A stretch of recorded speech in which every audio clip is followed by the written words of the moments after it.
நம்மளை புகழ்வது ரொம்ப விரும்புவான். ரசூலுல்லாஹி ஸல்லல்லாஹு அலைஹி வஸல்லம் ஒருத்தவங்க மூஞ்சியை பார்த்து புகழ்ந்தான்னா மண்ணவாரி வீசுங்கன்னாங்க. ஏன் தெரியுமா? எவன் நம்மளை புகழ்ந்த உடனே நம்ம மனசு குளிர்ச்சோ அவனுக்கு மண்ணவாரி அடிச்சோன்னா காலத்துக்கு புகழ்வானா? இந்த சம்பவம் இன்னைக்கு நடக்காதுங்க வச்சுங்க. மண்ணவாரி எரிஞ்ச உடனே நம்மளை கேவலமா திட்டு போயிடும். மூதேவி உன்னை போய் புகழ்ந்த உன்னை யாரும் அதை செய்யச்சுன்னா இதற்காக செய்ய சொன்னாங்க. உண்மையிலேயே பதவி ஆசை இல்லாதவன் இதை உடனே செஞ்சிருவான். அதை மண்ணவாரி எரிஞ்சோன்னு என்ன ஆகும்?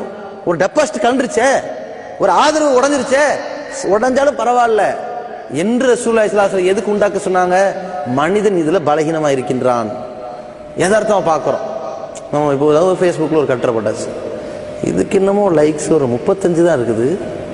போன வாரம் ஒரு கட்டுரையை போட்டோம், அந்த லைக்ஸ் 2000 இருந்துச்சு, இது 35 தான். இது ஒன்றும் சரியில்லை.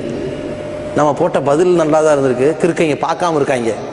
அதுக்கடுத்து ஒருத்தனுக்கு ஒருத்தன் போட்டிருக்கிற ஒரு செய்தி, அதுக்கு ஒரு மறுப்பு தருது, மறுப்புக்கு ஒரு 10 லைக்ஸ் வந்திருக்கும்.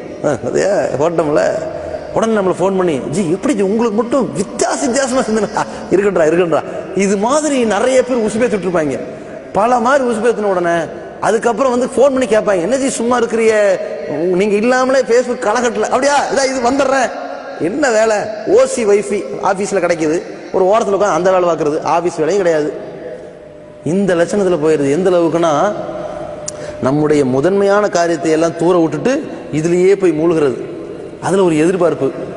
ஒருத்தர் நம்ம நான் ஊட்டிக்கு போறான், நாங்கள் ஊட்டியில் நின்றிருந்த போது எடுத்த போட்டோ, இதை பார்த்துட்டு 4 பேர் நம்மளை பார்த்து சூப்பர் அல்ஹம்துலில்லாஹ். இப்படி ஒருத்தர் என்ன பண்ண, திருச்சிக்கு போயிட்டான், திருச்சி மலைக்கோட்டையிலிருந்து எடுத்த போட்டோ, அதுக்கு லைக்கே வரல.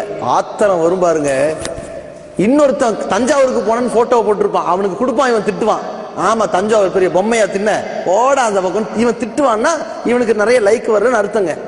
ஆத்திரத்துல பொங்குறான்னு அர்த்தம். இப்படி எல்லாம் ஒரு நோயை இது உண்டாக்குது. இதுக்காது அது எவ்வளவு பெரிய சர்ச் இன்ஜின், மக்கள்கிட்ட பரப்புற எத்தனையோ நல்ல விஷயங்கள் இருக்குது. யதார்த்தமா பாருங்களேன், இன்று ஒரு நபி மொழி அறிவோம் ஒரு ஹதீஸை போட்டு பாருங்க, ஒரு பயம் படிக்க மாட்டான்.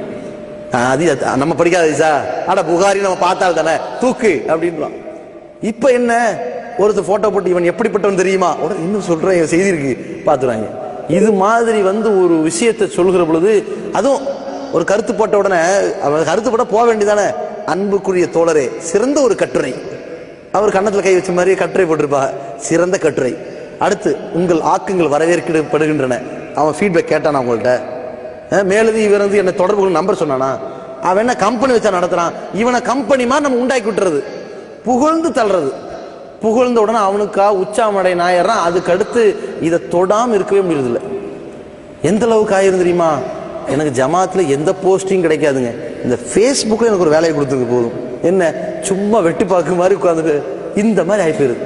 அப்ப இது மாதிரி எல்லாம் மனிதனை கெட்ட வழியில அவனோட ஒரு புகழ் விரும்பியா உண்டாக்குற நோய் இந்த ஃபேஸ்புக்ல இருக்குது.